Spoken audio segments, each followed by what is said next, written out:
Azkuna zentroa Alondega Bilbaok ongi etorria ematen dizue Gutun Zuria Bilbao letren nazioarteko jaialdira.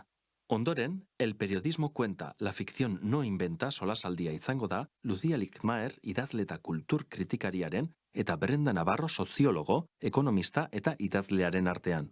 Bi idazleek erabiltzen dute idazketa esplorazio formaleko eta aktivismoko ekintza gisa. Jakintza literarioaren eta liburutik beste esparru batzuetara ateratzeko desioaren ekintza gisa. Mesedez, itzali telefono mugikorrak eta gozatu elkarrizketaz. Azkuna Zentroa Alondega Bilbao os da la bienvenida a Gutun Zuria Bilbao, Festival Internacional de las Letras. A continuación tendrá lugar la conversación titulada El periodismo cuenta, la ficción no inventa, entre la escritora y crítica cultural Lucía Lichtmaer y la socióloga, economista y también escritora Brenda Navarro.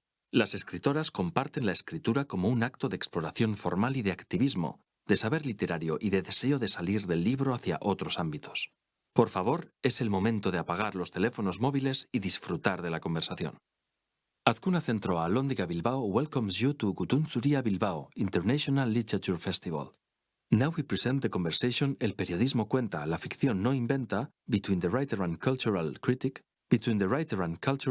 Lucía Lichtmaer and the sociologist, economist and writer Brenda Navarro. The writers share writing as an act of formal exploration and activism, of literary knowledge and the desire to leave books behind for other fields. Please, it's time to turn off your mobile phones and enjoy the conversation.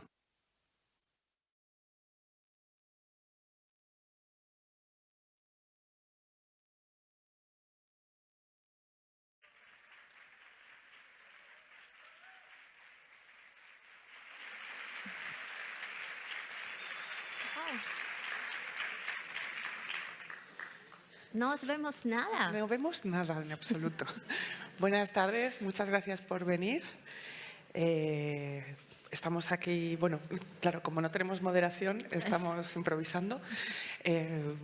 Bueno, yo creo que estamos encantadas de estar aquí. Muchas gracias por la invitación. Y en este título que implica que el periodismo cuenta y la ficción no inventa, vamos a ver por dónde tiramos, ¿no? Sí.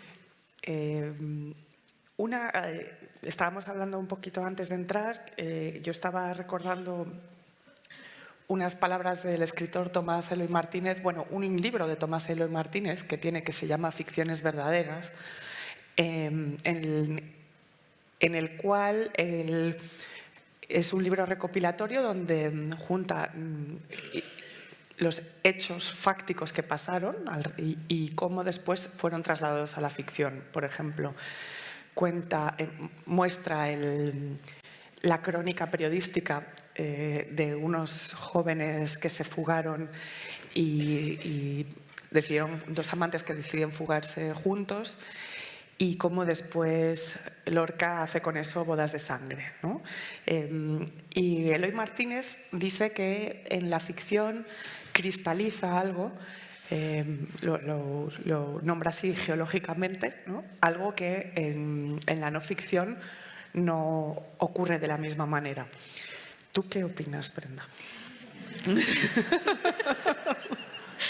Es muy sencilla de responder a esta pregunta. No, yo mientras lo estábamos hablando backstage y además tuvimos la oportunidad de discutir un poco además el título tan controvertido de esta mesa, pienso que sí, que por supuesto la realidad es como la materia prima de la narración en sí misma, ¿no? Siempre pienso un poco como creadoras que somos en el concepto mismo de la creación y cómo la humanidad en sí misma es humanidad en el momento en el que empezamos a crearnos una historia, ¿no? Y entonces somos, digamos, la invención, al menos nuestra sociedad, la invención de una idea católica de que hubo un Dios que nos creó y los días y el pecado y todas esas cosas que medio sabemos o que medio sé yo, y a lo mejor ustedes lo saben mejor que yo, y y que eso permitió darle como un sentido a la vida, ¿no? Y luego ya nosotros, respecto a cómo nos hemos ido conformando, le vamos dando un poco de coherencia a esa narración, pero siempre tomando un poco la realidad como materia prima, y luego como esa transformación hacia la ficción, no ficción, pero diría a la narrativa en general, lo que nos permite es reconfigurarnos un poco y reconfigurar también a la sociedad. Así que eso está, ¿cómo es el título? Así como la realidad cuenta y la ficción no inventa porque toma, pero sí que crea a partir de eso, ¿no? Claro, que crea significado. Exactamente, sí. Sí, y también o sea, estábamos hablando porque tuvimos un entrenamiento, nos dieron 15 minutos para hablar con una periodista como para tocar estos temas, y estábamos hablando también de la forma en la que además en cómo nos presentamos ante el público y cómo el público nos mira y la propia concepción que ustedes se van generando de las escritoras o cosas. Hoy nos vamos a llamar escritoras, ¿no? Sí, así, sí, escritoras claro que sí. a secas, de cómo la idea que nos vamos narrando de quiénes son escritoras, quiénes tienen derecho a estar aquí en escenario, quiénes quieren estar ahí de oyentes, también es el orden de una narrativa, ¿no? Y que eso nos parecía importante porque también de pronto nosotras no somos conscientes del espacio en el que nos quieren ubicar, y de pronto decimos, mira, se supone que teníamos que saber estas cosas, ¿no? O entender esta otra cosa, y que tiene que ver también con cómo nos vamos siendo nosotras mismas ficción y qué tan cómodas nos sentimos. ¿Tú te sientes cómoda, Lucía? Qué buena pregunta. En el campo o sea, cuando se me narra como escritora, cada vez más. Sí que es verdad que como tú dices, hay algo performático en la concepción del escritor o la escritora y de este hecho mismo, ¿no? De estar aquí en el que se supone que nosotras pensamos alrededor de algo que en realidad todo el mundo puede tomar esta posición, sí. ¿Por qué no? Lo que a mí me parece interesante de la concepción de escribir es que realmente yo no le veo mucha distinción, o sea, más allá del que digan ficción, no ficción. El hecho mismo de narrar es contar una historia. O sea, cuando ya narras, el adoptar un punto de vista, decidir poner el foco sobre una cosa concreta y no sobre otra dentro de la misma noticia o el mismo hecho o lo que te interesa, ya de por sí es... cualquier narración es mentirosa, hablando ya no sé si de la invención o de la verdad o de lo que sea, ¿no? Entonces creo que la incomodidad a mí me surge en cómo naturalizamos que lo que hacemos parece normal, pero no tiene nada de normal. O sea, justo el hecho de sentarte durante meses a pensar en unos personajes ficticios, en un mundo ficticio, que tú vives muy realmente y que después sales a la calle y le cuentas a la gente que estás durante 8 horas al día o las que sean, narrando algo que está en tu cabeza, lo podemos llamar profesión o enfermedad también, ¿no? Hay algo propio al delirio también, ¿no? Sí, me estaba acordando de como mis primeras entrevistas que te preguntan, ¿por qué quieres ser escritora? ¿No? Y te sientes como niña de 5º año y dices, no tengo ni la más remota idea, pero yo siempre contestaba porque es verdad, porque aprendí que mentir podría ser una profesión, ¿no? Y que no iba a estar penado. O sea, hay como ese espacio en el que realmente mientes y te agradecen que mientes. Y eso está muy lindo, ¿no? Como saber mentir, pero como retomando este concepto que tú tienes sobre, o sea, que estás poniendo sobre la mesa, sobre la mentira y sobre la creación de personajes y cómo lo cuentas, voy a contar yo algo para que luego tú me cuentes otra cosa, ¿no? Vale. O sea, yo, por ejemplo, cuando estaba escribiendo Ceniza en la boca, en el 3er capítulo, no voy a hacer spoilers, pero bueno, sí voy a hacer spoiler porque aparece en el primer párrafo del libro, pues se suicida Diego, el hermano de la protagonista, y en el 3er capítulo la protagonista es consciente de esa muerte, ¿no? Entonces yo me acuerdo perfecto cuando lo estaba escribiendo y que estaba como muy metida en el personaje y dejé de, o sea, puse el punto final a ese tercer capítulo y me acuerdo que estaba yo muy conmovida con mi propia historia, ¿no? Entonces me levanté, fui a la habitación de mi hija, que en ese tiempo era todavía adolescente, y le dije, me voy a sentar un ratito aquí contigo, y ella como, bueno, ¿no? Entonces me senté a su lado y me dice, ¿pero qué tienes? ¿Por qué estás así, no? Entonces le respondo, es que se murió un personaje de mi novela, ¿no? Y me volteé a ver toda indignada y me dice, pero mamá, ¿te das cuenta que tú lo mataste?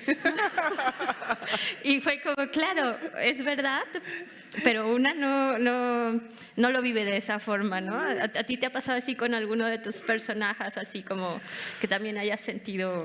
Sí, bueno, me ha pasado que quien sea que conviva conmigo en ese momento de escritura flipa un poco, pero no es nada muy romantizable, sino que realmente hay momentos en los cuales, como en cualquier situación o sea, no sé, que a mí me ha pasado de estar sentada y de repente decir, qué frío hace, ¿no? En Nueva Inglaterra, y la otra persona, ¿no?, tomando un gazpacho diciendo, ¿qué me estás contando? Es julio, ¿sabes? Pero de realmente estar, ¿no?, o plantearte cosas, ¿no? ¿Qué tipo de faldas llevan? O sea, más allá de que hay cosas que forman parte de la investigación, sí, en el caso de que haya algo histórico, que realmente tienes que proyectarte en ese lugar, en ese momento, con esos personajes. Pero también me pasaba cuando o sea, antes de ser escritora de ficción, en una época que traducía guías de viaje, claro, cuando te toca traducir los restaurantes pasas hambre, ¿no? Porque sí. Estás ahí traduciendo grandes estrellas Michelin y te dan ganas de comer, ¿no? Ay, sí, sí. A mí también me tocó una época en escribir sobre viajes en una revista de vinos a Noruega y yo en mi casa en México, ¿no? Claro. Y era como, claro, qué lindo de ser, y te lo imaginabas y era, pero qué frustración que estoy aquí encerrada. Sí, es un poco, todas estas cosas que tenemos que inventarnos, ¿no? Porque era también como inventarnos que yo iba a Noruega y además probaba el mejor vino, ¿no? Claro. que sucedía, que había en Noruega. Era ya también como parte de ese estar mintiendo todo el tiempo. Y yo quisiera retomar esto de la mentira, porque también hablábamos hace rato un poco sobre qué tanto la realidad misma hace que no sintamos que podamos fluir, porque existe esta sensación de si traiciono un poco la realidad, especialmente cuando hablamos de hechos reales, ahí hay como una delgada línea en la que tenemos que pensar no solo en la construcción de nuestro mundo que estamos construyendo, sino lo que va a pasar con la gente que está realmente involucrada, ¿no? Y tú contabas una anécdota que te invito a que... Ah, sí. Bueno, ahora te quiero preguntar cómo lo vives tú, pero sí, claro, yo he trabajado tanto ficción como, o sea, he trabajado sobre hechos reales con casi nada que ponerte, o sea, todo lo que yo ahí cuento pasó. Pasó literalmente, que le ocurrió a gente que vive. Y después he trabajado con ficciones, o sea, con ficciones totales, ¿no? Y recomiendo encarecidamente trabajar con ficciones totales, porque, por lo que tú dices, hay un sentido de responsabilidad cuando alguien te confía su vida, sus memorias, su historia, ¿no? Que habrá quien lo puede... también comentábamos antes, ¿no?, que Janet Malcolm dice que hacer periodismo es absolutamente injustificable como profesión, ¿no? La idea de que siempre entra la manipulación de cualquier hecho real, que bueno, eso es una discusión abierta. Pero claro, lo lindo de la ficción es que si de repente quieres que entre un elefante, pues mientras sea más o menos verosímil, claro, puedes jugar más. La anécdota que contaba, que hablábamos antes, es que, claro, yo en Cauterio, pese a que me baso en personajes que existieron en una parte, en la parte del siglo XVII, está totalmente ficcionalizado un posible encuentro entre dos personajes, y yo al final del libro, que no es spoiler porque da igual, digo que todas esas son las crónicas del Cauterio que están alojadas en la biblioteca pública del Congreso, ¿no? Y eso es mentira. Y hay gente que ha ido a buscar las crónicas del Cauterio, ¿no? Pero me parecía lindo atar la posibilidad de que, bueno, de un mundo posible donde eso existiera, ¿no? Sí. Y a ti te ha pasado, ¿no? También que, o sea, te quería preguntar cómo trabajas tú, que trabajas en lo que yo he leído, en la ficción absoluta. Sí. ¿Cómo convives con la idea de literalidad? Porque a veces pasa, ¿no?, que piensan que eso te pasó Sí, a ti, ¿no? exacto, sí, lo que contaba, bueno, por ejemplo, con Casas Vacías, la primera pregunta que me hacían era, ¿pero tú eres mamá? Como si ser mamá me diera el derecho de escribir sobre maternidades. Y con Ceniza en la boca, las primeras entrevistas que me hacían en diferentes espacios, siempre era, bueno, cuéntame del suicidio de tu hermano, ¿no? Y entonces yo le decía, no tengo ningún hermano que se ha suicidado, y empezaba a contar, bueno, pero me interesaba, y daba la explicación, y volvían un poco, ¿no? Claro, pero tú como mujer migrante en España, cuéntame cómo lo has vivido. Y es como, a mí sí me gusta hacer como una reivindicación del derecho a mentir, a la ficción, justamente por el tema de la responsabilidad, ¿no? O sea, por supuesto que yo tomo pedazos de la realidad, y a mí me interesa mucho el tema de las migraciones y me interesa mucho como todo lo político, pero si lo personalizo en alguien, si pienso, para empezar, esta persona, ¿por qué crees que va a querer ser narrada, ¿no? O ¿por qué crees que puedes tomar su vida para que luego tú andes por el mundo, que te saquen fotografías y diciéndote, ¡ay, qué buena escritora!, basándote en la vida de personas que además lo están pasando fatal, ¿no? Entonces ahí yo siempre hago como la reivindicación de, te puede conmover algo, una imagen, una palabra, un testimonio, y lo que tienes que hacer es justamente tomar eso, que como la emoción, me parece que es importante, al menos en lo que yo hago, y ya lo transformas en otra cosa, aunque se parezca mucho a la realidad, ¿no? Y también estaba pensando, cuando íbamos caminando hacia el hotel, que estábamos hablando de Truman Capote, ¿no? Y en cómo nos han enseñado que a partir de La Sangre Fría, es como bueno, el libro que ha marcado, digamos, la tradición de cómo contar hechos reales de una forma, digamos, magistral, ¿no? Como todos los libros que ahora son magistrales. Y yo pensaba como en la contraparte de Operación Masacre, de Rodolfo Walsh, ¿no? Que es también la historia basado en hechos reales, y cómo el punto de vista es súper importante, ¿no? Hablando un poco de la responsabilidad de lo que contamos sobre los hechos reales, porque con Truman Capote estamos pensando en la mente de la persona que lo hace, y en Operación Masacre, que es más ficcionalizado, estamos hablando de lo que le pasa a las víctimas, ¿no? Y cómo también ahí hay una decisión de cómo tomar la realidad para convertirla en algo, ¿no? Como en un artefacto estético, literario, o lo que sea que vaya a pasar, y también el punto de vista es súper importante, ¿no? Total, porque es que es súper interesante la comparación, porque estaba pensando también cuando que precisamente Capote lo que hace es el ejercicio inverso, ¿no? O sea, él viene de la novela y decide tomar un caso real para lo que él se inventa, que es la non-fiction novel, que es como decir el muerto vivo, no puede ser, o sea, o es novela o es non-fiction. Y lo trata a la manera de la ficción, ¿no? Y que después todos la siguiente generación, ¿no? Los Tom Wolfe, ¿no?, etcétera, con el nuevo periodismo, lo que eran periodistas que querían ser novelistas, ¿no? Y que usan el espacio que tienen en las redacciones o en los encargos que les hacen para tomar casos reales de lo que se supone que tienen que ser reportajes y lucirse, ¿no? Lucirse ellos. O sea, hay un tema de ego, ¿no? Hay de, mira mamá lo que puedo hacer con las manos, ¿no?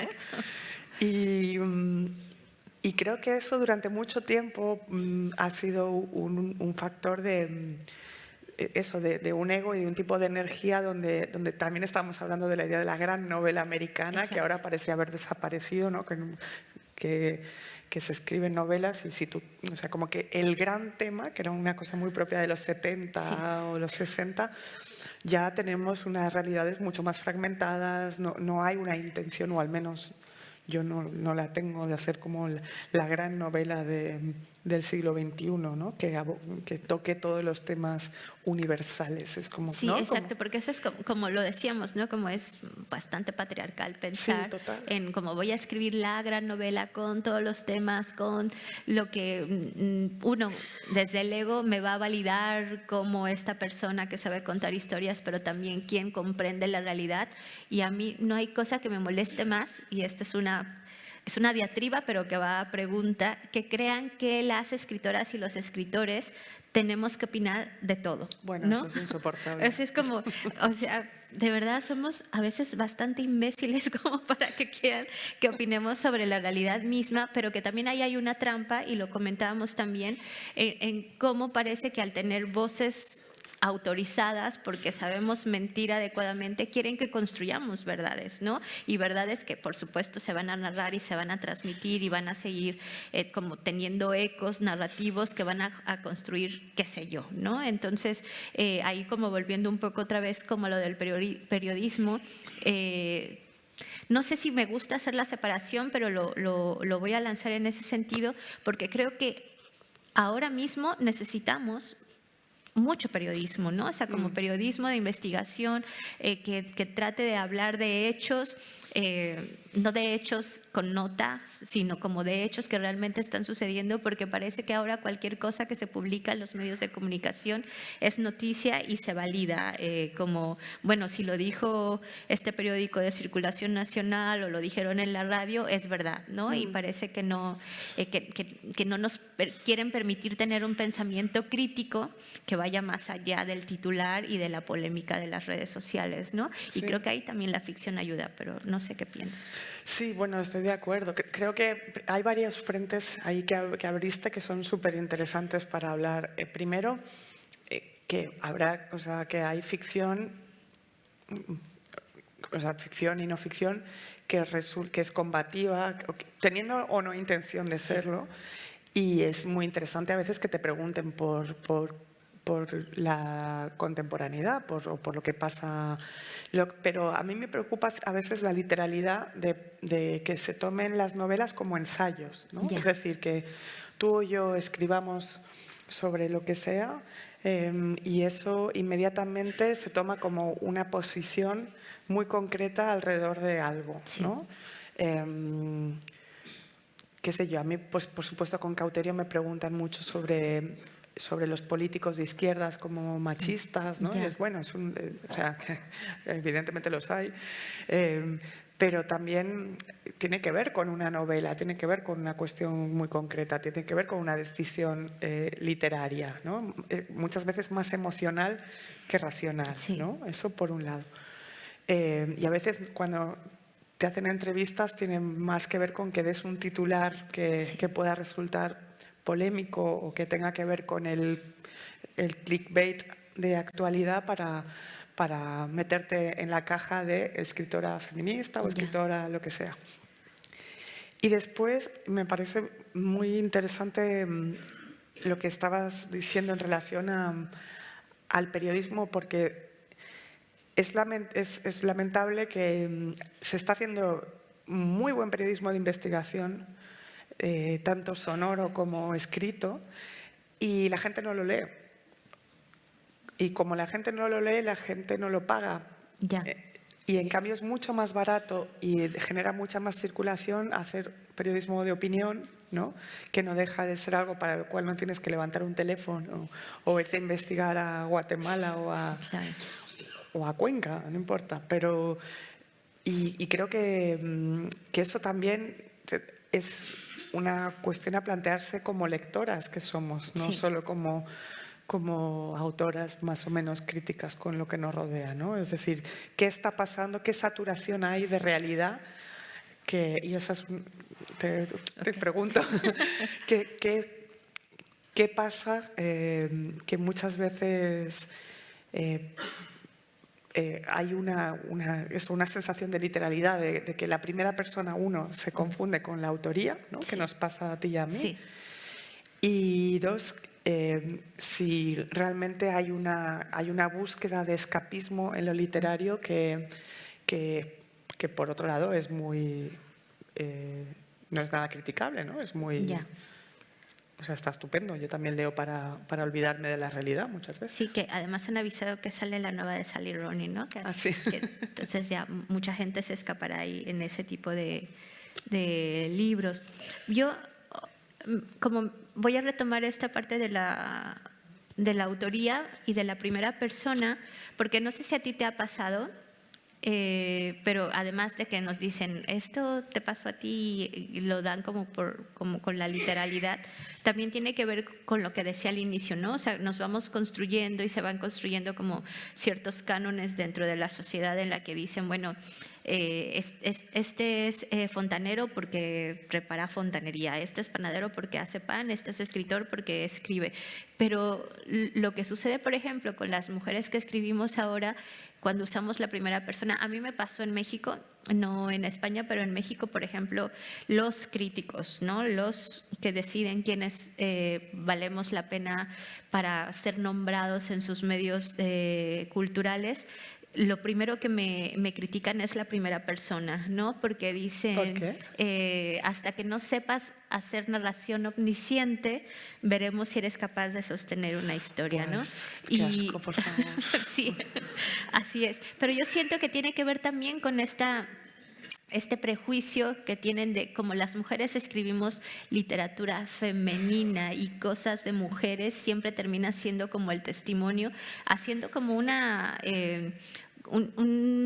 gesto despectivo a lo que sería el testimonio, ¿no? Y que cuando lo escriben los hombres, y otra vez traigo a Truman y traigo como toda esta tradición en la que cuando hay testimonio y periodismo serio de investigación y lo hacen hombres, es como esto es real, esto es lo que vale la pena. Pero cuando nosotras tratamos de hacerlo desde la primera persona o tratamos de hacerlo desde la emoción o desde el mismo testimonio o de los diarios o de las cartas ficcionándolo, siempre termina habiendo como una sensación de, bueno, lo hace medianamente bien, ¿no? Y yo hace unas semanas o no sé cuándo, porque a veces soy muy tuitera, decía, o sea, ¿por qué los hombres cuando necesitan hablar de mujeres siempre hablan de mujeres muertas, ¿no? Y siempre es como, ay, yo hombre que necesito dar un taller porque necesito comer y es muy válido que coman, ¿no? Está bien que puedan comer y tengan la nevera llena. Voy a hablar, claro, de las mujeres. Hablemos de Silvia Plath, hablemos de la Woolf, hablemos de... Si son suicidas, mejor además. Exacto. Hablemos de las que ya no están y reivindiquemos esas cosas porque son incapaces de leernos y mirarnos como colegas. Y eso me parece súper fuerte. Es impresionante. Y me decía Aroa Moreno, pero chica, que también lo hacen con las científicas, o sea, como siempre que quieren tener una referencia de mujer en este constructo de quien dialoga conmigo, esta otra persona que va a tener que decir algo importante, siempre son las mujeres muertas, ¿no? Y creo que eso se conecta muy bien con lo que estamos hablando porque esta es la realidad, ¿no? Mientras quieran hablar con mujeres muertas, también eso se traspasa un poco al imaginario colectivo de las mujeres muertas son algo importante y de pronto los feminicidios se empiezan a normalizar porque ahí hay un mensaje, ¿no? Y ahí estamos todas las mujeres. No se murió, la mataron, ¿no? Como también entrando en esta narrativa de hacer que estos cuerpos expuestos de mujeres y toda la violencia que hay detrás de un feminicidio y de una sociedad súper machista, terminemos hablando de lo obvio sin que nos vayamos un poco como a las causas, porque, insisto, o sea, empiezo con la broma de me dicen que en primera persona no soy escritora, pero terminamos con problemas sociales justamente porque terminamos reproduciendo narrativas, voy al punto que tú decías, a narrativas que nos tienen discutiendo siempre lo mismo todo el tiempo, como si no hubiera una realidad mucho más amplia, ¿no? Bueno, es que ahí hay muchísimos hilos impresionantes, porque, por un lado, por supuesto, el uso de la primera persona denostado cuando se trata de mujeres, cuando es Karl Ove Knausgaard cascándose 8 tomos o 7 tomos sobre su paternidad. Exacto. Imagínate que lo hiciera una de nosotras. Exacto. O sea, no sobrevive al segundo tomo, ¿no? Por supuesto. Como quién es esta pava contándome su maternidad, o sea, ¿qué me importa? O su padre muerto, no sé qué. Eso es imposible. En cambio, el estatus de canónico es siempre masculino, eso para empezar. Y claro, y la idea de que no es importante, o sea, que siempre va a ser una escritura de segunda categoría, la de las mujeres.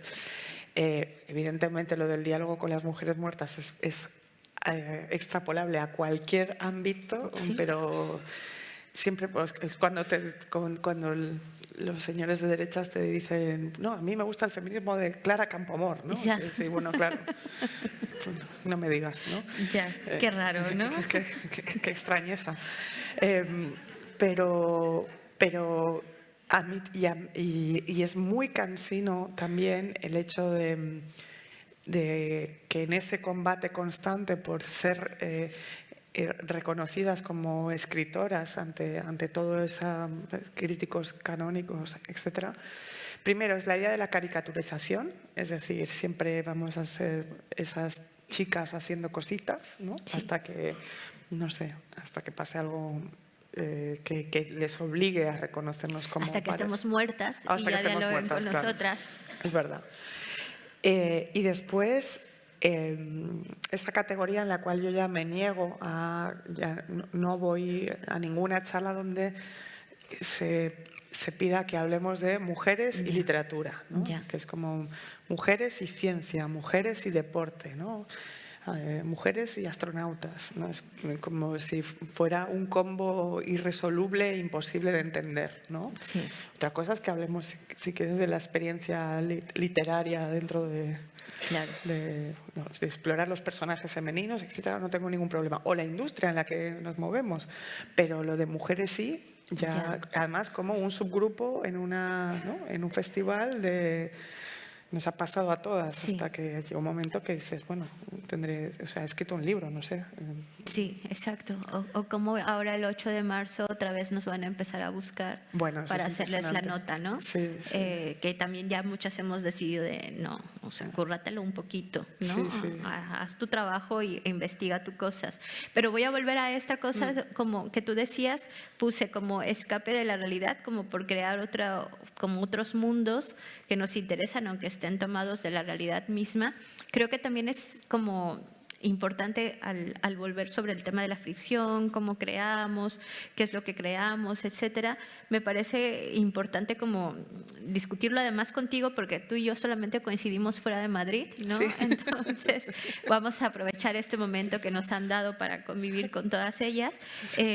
Como no sé si tú te has puesto a pensar como escritora en esta posición que tenemos a la hora de querer hablar de algo que nos gusta, nos emociona, nos provoca o lo que sea, pero pensar en cómo nos salimos de las narrativas oficiales como de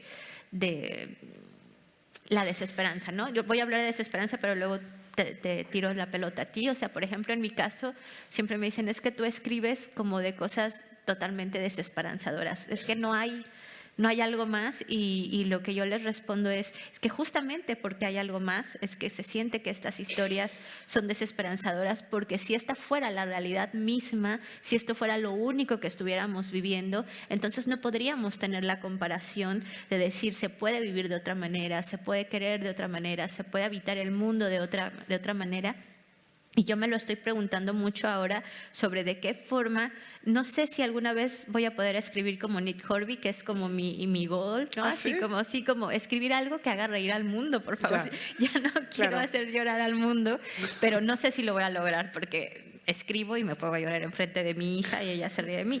Pero digamos, como en estar pensando, ¿cómo hago para que los temas que me interesan, los dolores, lo que me provoca estar hablando todo el tiempo de eso, de robar tiempo de mi propia vida, y etcétera, para hablar de ello? ¿Cómo hago para que eso no termine siendo la repetición de los mismos problemas, que parece que estamos circunscritas a eso que no va a terminar nunca, ¿no? Y un poco otra vez vuelvo como, ¿cómo se llamaba? Es que me lo provocó el título, ¿no? La ficción no inventa. A lo mejor tendríamos realmente que pensar, esa es pregunta porque yo no me lo he podido responder, si la ficción nos va a ayudar a cambiar, no a escribir historias felices, por favor, no escribir historias bonitas, pero sí tratar como de crear otras cosas que nos hagan salirnos a nosotras mismas de la narrativa en la que nos han metido, ¿no? Porque ahora pensaba, otra vez ya estamos hablando de los hombres, ¿no? Ya. O sea, otra vez ya caímos con ellos. Bueno, pero son un poquitito. Sí, chiquitos, Sí. ya se acabaron, ¿no? Sí. Pero un poco, no sé si tú estés como en esta, o sea, cuando te pones a escribir de lo que sea, como decir que tanto estoy contribuyendo, uno, a la repetición de mí misma, pero también a la repetición de los discursos en los que nos dicen que tenemos que estar metidas. En los que operamos, ¿no? Exacto. Ay, qué buena pregunta. Yo es que, claro, como a ti te pasa esto que dices, ¿no? Que te gustaría escribir algo divertido, creo que más que estar condicionadas por lo que por las cajas en las que nos quieren meter, yo en mi caso estoy súper condicionada por mi propio inconsciente. Es decir, que creo que el acto de escritura es realmente un proceso que tiene mucho más que ver con... No, para mí nunca es una decisión de "Ay, voy a escribir sobre esto", ¿no? Mira qué buena idea este tema, sino que es algo que circula durante años en mi cabeza hasta que de alguna manera lo ataco, ¿no? Pero a mí también me gustaría escribir algo. Por ejemplo, me encantaría escribir una novela coral con muchos personajes que cada uno tuviera, ¿no? un punto de vista. Y luego me salen cosas con muertos y, ¿no? gente enterrada y sangre y mujeres que se vengan, ¿no? Y mi madre, por ejemplo, antes que hablábamos de la idea de la ficción, mi madre cuando leyó Cauterio lloraba y decía, pero yo pensaba que te habíamos criado para que fueras feliz. Y yo, si esto no tiene que ver con... O sea, no soy yo, mamá. ¿Sabes? O sea, que no solo los periodistas, ¿no? La propia familia a veces se queda como... Y ahora pues estoy en una cosa que estoy arrancándole dientes a la gente, ¿no? A mis personajes. ¿Y por qué? No lo sé, pero sé que hay algo que yo nunca busco desafiar algo en lo que me quieran meter o no, porque como me lo paso también haciéndolo, quizás mi preocupación tiene más con desafiar una forma, ¿no? Es decir, no repetir, por ejemplo, una historia con dos personajes, o no, como que el reto tiene más que ver con la articulación del libro, ¿no? Con si puedes realmente llegar a otro lugar sin que el lector se pierda, ¿no? Cosas, pero no me... Creo que una manera de denostar realmente a las supuestas cajas o a la supuesta crítica es que no importe realmente, ¿no? De hacer lo que nos gusta. Entonces, si quieres escribir como Nick Hornby, yo quiero escribir adelante. como Nick Hornby. Gracias. Lo que pasa es que no me sale. Pero hemos llegado como a mi tema, ¿no? En México le decimos mi mero mole, que es como yo sé hacer muy bien este platillo, ¿no? Sí. Y este es como mi tema, porque me gusta lo que dices en la forma en la que construyes tus historias, porque yo, por ejemplo, soy una escritora de personajes, ¿no? O sea, es como necesito saber qué le pasa a esta mujer como al final, ¿no? O sea, necesito saber cuál es su conflicto y cómo va a terminar viviéndolo. Necesito saber qué le pasa a esta personaje sin importar realmente la historia en general, ¿no? Entonces voy construyéndola y le van pasando cosas y la misma mujer me va diciendo necesito un hermano o necesito que me roben a un hijo, ¿no? O sea, como cosas así. Eso me piden mis personajes que quieren. ¿Qué quieren que le haga, no? Sí. Y estoy tratando como de complejizar siempre a las personajes y decir, y bueno, ¿y ahora cómo voy a hacer que yo que ya conté lo que ha pasado, cómo voy a hacer que se sostenga la historia para que la quiera seguir leyendo quien la lea, ¿no? O para que yo misma me sienta satisfecha de decir, bueno, mantuve un poco la historia, pero siempre pensando en la personaje en general, no pienso que voy a hablar de migración, no pienso que voy a hablar de suicidio, no pienso que voy a hablar de maternidades, sino qué le pasa a esta mujer y luego ya se va desarrollando como la atmósfera, los personajes. Y tú sí piensas como, o sea, partes como de una imagen o de un tema concreto que digas, esto me está molestando, lo necesito sacar, o cómo construyes tus historias. Pues depende del caso. A veces es una imagen, lo que has dicho, una imagen muy concreta, o sea, una escena donde hay unos personajes que pueden después evolucionar y ser protagonistas, o a veces son secundarios, o a veces desaparecen, pero sí queda la situación. Y también esa situación provoca preguntas, ¿no? Es decir, en Cauterio era una mujer enterrada, ¿no? y una mujer en una isla. Después, eran 3 personajes, luego me cargué a uno, o sea, ni siquiera estuvo. En el caso de Casi nada que ponerte tenía que ver con una historia de dos personas a las cuales yo conocía desde pequeña y me parecían fascinantes. Y quería contar, con mucha ingenuidad, pensé en contar su historia como una especie de paralelismo, como que ellos eran de alguna manera la historia de Argentina, ¿no? O sea, o que con ellos podías transitar desde los años 70 hasta la actualidad, ¿no? Entonces, y luego varía, ¿no? De repente, Casi nada que ponerte tiene una obra de teatro, tiene después mi primera persona, tiene una tercera persona que es con ellos, tiene entrevistas, tienes un libro con muchas cosas mezcladas, pero también ahí había la intención de decir, también por los referentes, por lo que hemos leído, a mí Manuel Puig para mí es muy importante. Entonces, que estaba pensando cuando hablábamos antes de que no son solo a veces las mujeres, sino las disidencias sexuales, Sí. que también, o sea, hombres que han sido muy denostados por tratar el género popular, ¿no? Por tratar la telenovela, la radionovela, la cultura pop, ¿no? Sí. El humor y la cultura pop es lo que no soporta el canon, ¿no? Pero en mujeres, ¿no? Porque por ejemplo, vuelvo a mi referencia al Neil Horby, o sea, además es millonario porque está bien soportado, ¿no? Sí, ahora sí, Ahora pero sí. Puig, por ejemplo, Ya, no, sí. Vargas Llosa lo machacó, Ya. ¿no? Sí. Y creo que eso siempre se acaba filtrando en lo que una hace, ¿no? Lo que una lee y lo que a una le interesa. No sé si te pasa a ti con... Sí, ahora que lo mencionaste, pienso que a mí quien realmente me marcó, y siempre trato de hacer esa reivindicación, justo por los temas públicos que existen ahora, es Pedro Lemebel. O sea, para mí él es como Lemebel y Copy, ¿no? Claro. O sea, para mí ellos dos son como estas personas que se atrevieron a transgredir sin decir voy a transgredir, mírame, estoy transgrediendo, ¿no? Sino que simplemente lo hacían, rompían límites y se movían de un lado a otro, y un poco más Copy que Lemebel, un poco grotesco, ¿no? Y que a mí, bueno, un poco no, es bastante grotesco, pero que justamente eso te incomoda tanto que te tienes que reacomodar y entender un poco de qué va su propuesta. Pero digamos, a la hora de construir historias, para mí Tengo Miedo Torero es como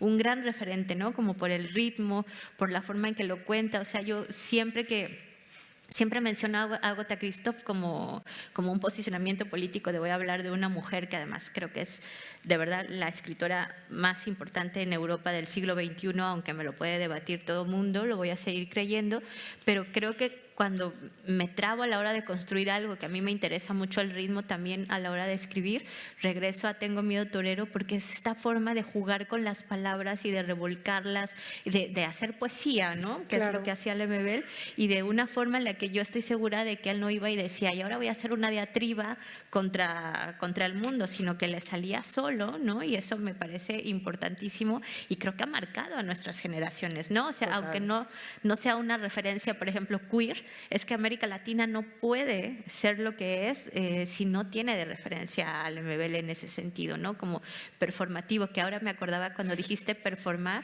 acabo de escribir un prólogo y me lo revisaron y me dijeron, ¿puedes cambiar la palabra performar porque no está en castellano?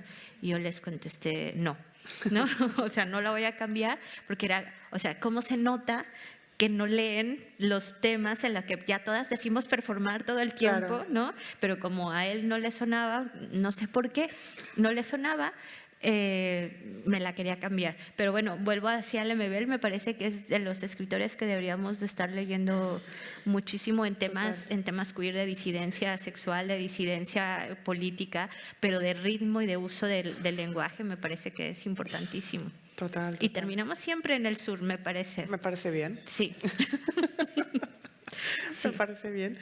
¿Qué te iba a decir? ¿Que se nos quedó algo en el tintero? Pues no lo sé. Aprovechemos ahora que estamos juntas, porque ahora no sabemos cuándo vamos a volver a estar juntas. Claro. Yo iba a decir una cosa, pero porque tú lo dijiste, en esto de la construcción de las narrativas, y les prometo que no estoy haciendo la pelota a nadie, pero que estábamos diciendo un poco como las dos, ¿no? De que se lo tienen bien organizado acá. Que sí. o sea, nos impresiona la forma en la que se narran como ciudad, la forma en la que se narran a la hora de generar cultura. Las dos estábamos como, vaya, ¿no? O sea, sí. y que lo vuelvo a traer un poco como si hay alguien haciendo aquí una nota de prensa, que también se note un poco, lo iba a decir por las ciudades, ¿no? Porque recuerdo que la primera vez que tú y yo coincidimos, la pregunta era cómo veíamos a Barcelona desde diferentes puntos de vista, digamos, tú siendo barcelonesa, por decirlo de alguna manera, y yo metiendo un personaje, irrumpiendo en esa Barcelona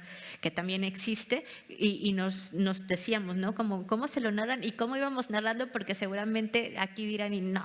O sea, ni nos lo tenemos bien currado y nos van a empezar a decir como todos los contrapuntos, pero que tenía que ver otra vez con si alguien está haciendo una nota de prensa, también como pensar en la hora de hacer periodismo, como eso también influye cuando nos invitan, cuando convivimos con ustedes, cuando estamos llegando a un lugar que no es el nuestro, como también entendemos que hay una narrativa de la que a veces quienes están dentro de esa narrativa no son conscientes de ello, ¿no?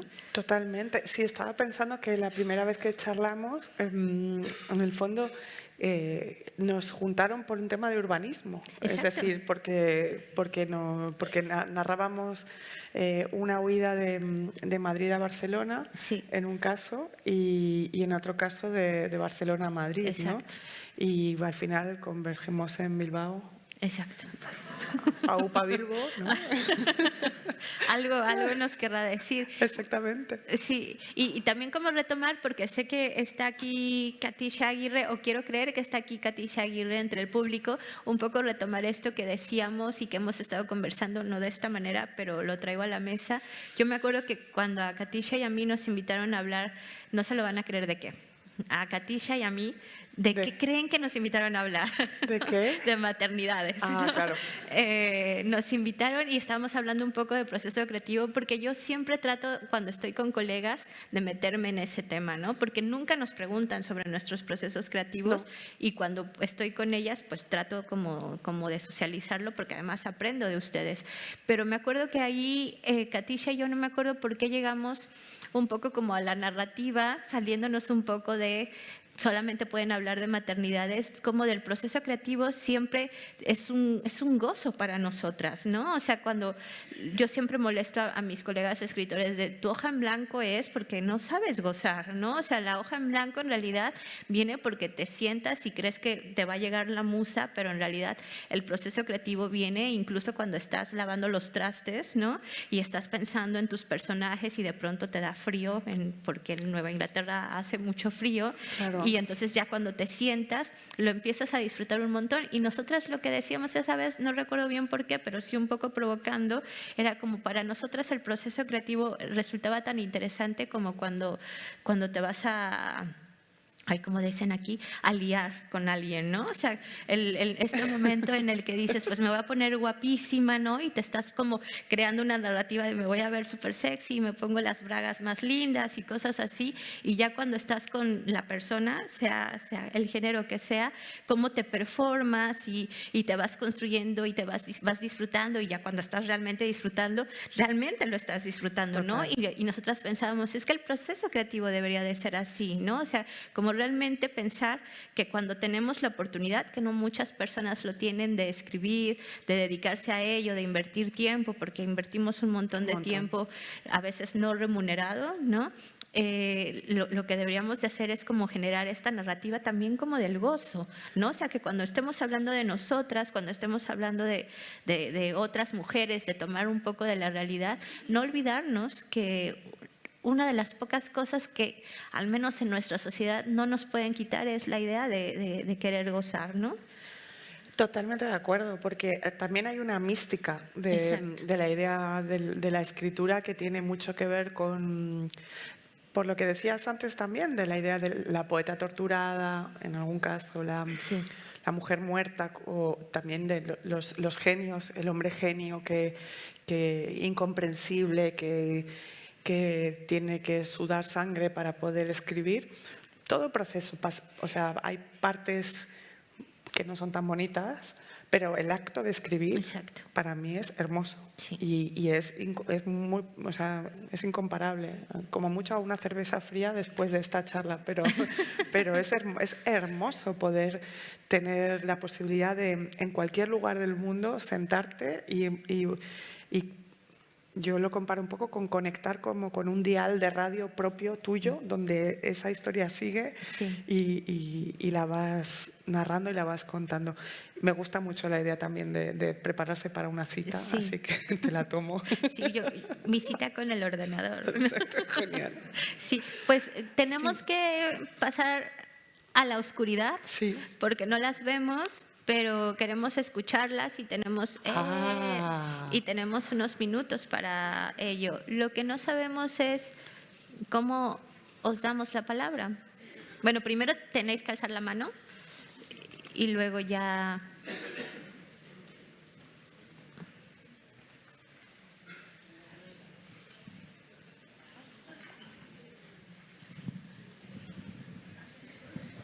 Vale. Hola, buenas tardes. Hola. No me veo influenciado por las últimas frases que habéis dicho, porque la pregunta la traía más o menos preparada. Y en este caso, el pasado miércoles, Rosa Montero y Gemma Ruiz estuvieron hablando de su proceso creativo, que Rosa, por ejemplo, era más visual, ella veía esas ideas, ¿no? Digámoslo así, y las veía como algo real. Y para Gemma, por ejemplo, era un poco como una tormenta de palabras que ella tenía que ordenar y entonces se coleccionaba en una idea. Entonces, como habéis dicho que os gustaría hablar de vuestro proceso creativo, en este caso, vosotras, ¿qué proceso creativo tenéis cuando de pronto aparece esa idea? Bueno, es que creo que ya lo habíamos dicho, pero bueno, o sea, yo, por ejemplo, lo que puedo rescatar es que a mí alguna vez un periodista me preguntó un poco, ¿y cómo escribes? ¿Qué tipo de bolígrafo utilizas? ¿Qué tipo de papel? ¿No? Yo, nada, escribo en el ordenador, pero sí que necesito, por ejemplo, música.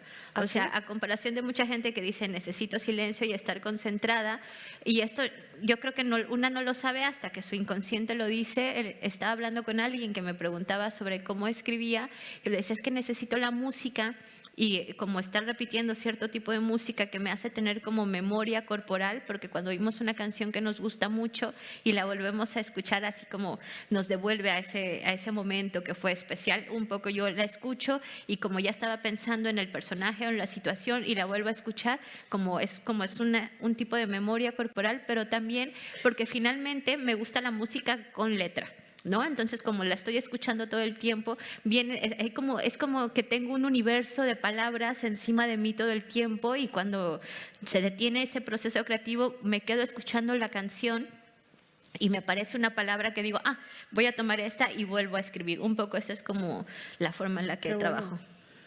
Sí, yo depende del caso. En algunos, o sea, como decía antes, hay una idea que circula durante mucho tiempo. Puede ser una idea, puede ser una imagen, puede ser un texto que inspira algo. Y a veces yo no puedo estar con música. Bueno, música con letra no.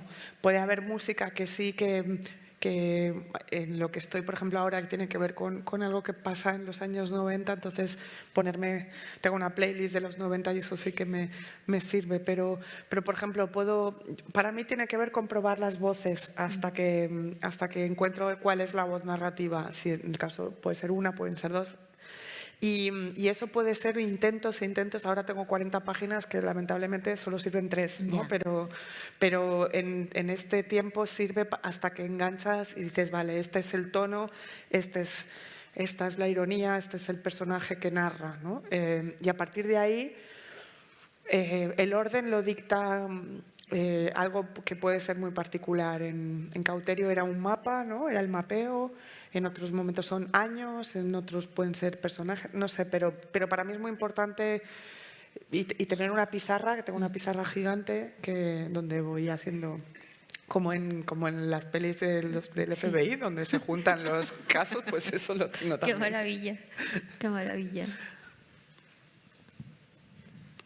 Sí, buenas tardes para las dos. Una pregunta respecto de los personajes. Cuando empezáis a escribir, ¿sabéis exactamente a dónde queréis que lleguen esos personajes? Intuyo que en el caso de Brenda parece que no, que va dejando que ellos le pidan pues, un hermano o cosas así, como has dicho.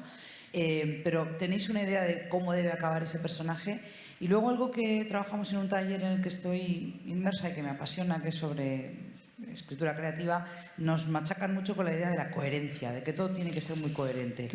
¿Por qué? Pregunto a veces. ¿Por qué no puede haber incoherencia en ese proceso de ficción que uno, en esos mundos, esos universos que estáis creando, ¿no?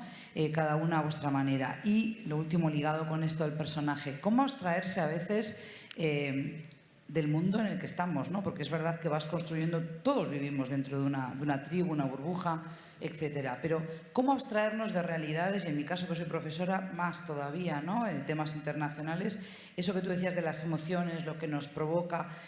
A mí cada vez que me piden escribe un relato corto de algo, ¿no? En este taller se me va, o sea, se me va y acabo sentenciando, acabo pontificando, porque hay temas que me duelen mucho y se me cuelan en los personajes. O elijo personajes sabiendo que van a hablar de esa manera. Entonces es un poco difícil, a ver qué consejo podéis dar. Gracias.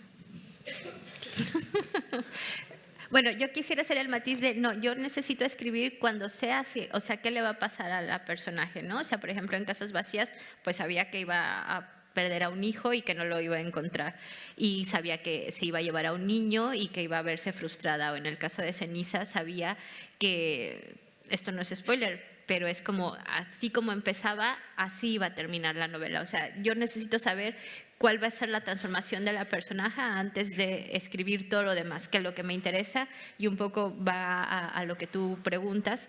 O sea, cómo desarrollamos algo que yo no sé si cuando te dicen coherencia tiene que ver con la verosimilitud, ¿no? O sea, y hay un libro que a mí me gusta mucho recomendar como en los talleres, no me acuerdo del autor, pero no es por grosera, sino porque nunca se me quedan los nombres, pero hay un libro que se llama ¿Por qué nos creemos los cuentos?, editado por Clave Intelectual, que te va contando un poco, ¿no? ¿Por qué es importante la verosimilitud dentro de tu universo narrativo?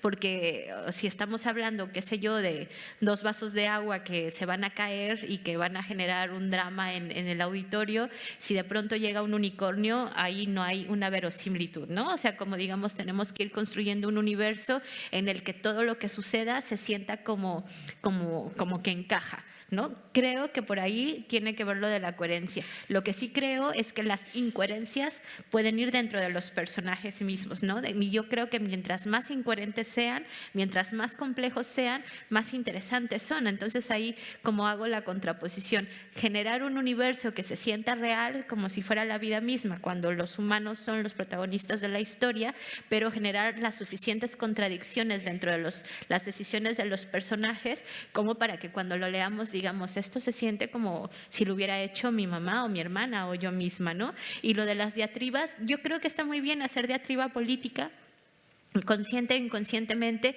Lo que no podemos hacer es estar regañando al lector, porque yo creo que lectoras y lectores cuando se meten a un libro lo hacen pues porque tienen ganas de leer una historia y no de ser regañados, que si no, ¿para qué?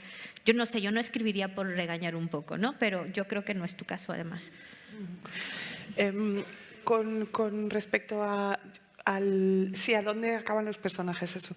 Yo generalmente escribo el último capítulo, el primero y el último capítulo es lo primero que escribo, porque a veces quiero, o sea, necesito saber cómo termina y como decías tú, que lo interesante, puede haber ciertos cambios en cómo llegas hasta ahí, ¿no? Pero me gusta hacerlo así. Y me funciona a mí. Incluso a veces cuando los personajes sufren, pues saber que en el caso de Cauterio, pues que se podía vengar, pues ya tenerlo escrito me daba más paz, ¿no? Y la coherencia.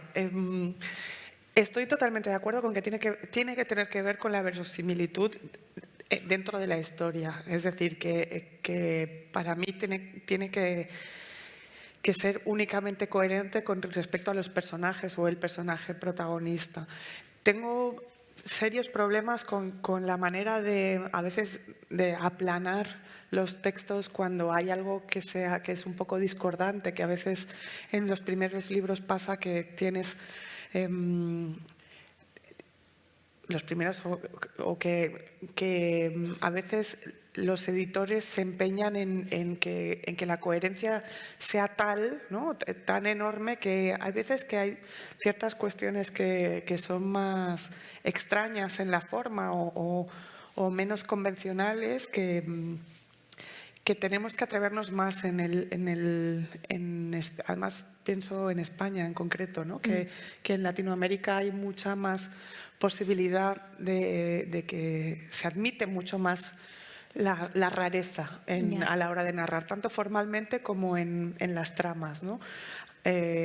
Yo, por ejemplo, en Cauterio, durante mucho tiempo, mis editoras, que fueron increíblemente respetuosas, pero dudaron mucho en el capítulo que yo hablo del Zara, ¿no?, de que la protagonista se adicta al ambientador del Zara, ¿no? Y en realidad en ese capítulo no pasa nada, simplemente era una manera de mostrar un personaje en un espacio, ¿no? Y a veces hay una obsesión con que la trama, ¿no?, que cada capítulo que en cada capítulo tiene que pasar algo. Yo defiendo mucho que en ese sentido la incoherencia narrativa, pero únicamente por el propio disfrute, ¿no?, que también tengamos derecho las escritoras a poder hacer lo que nos dé la gana en nuestros libros, ¿no? Si todos nos dicen que no vamos a llegar al canon, pues con mayor razón hay que experimentar, ¿no? Pues hay que hacer lo que una quiere, ¿no? Mientras la gente... ¿Quién quiere el canon? Nadie. Con eso terminamos. Sí, ¿no? Exactamente. Literalmente dice, se acabó. Se acabó. Pues muchísimas gracias. Gracias.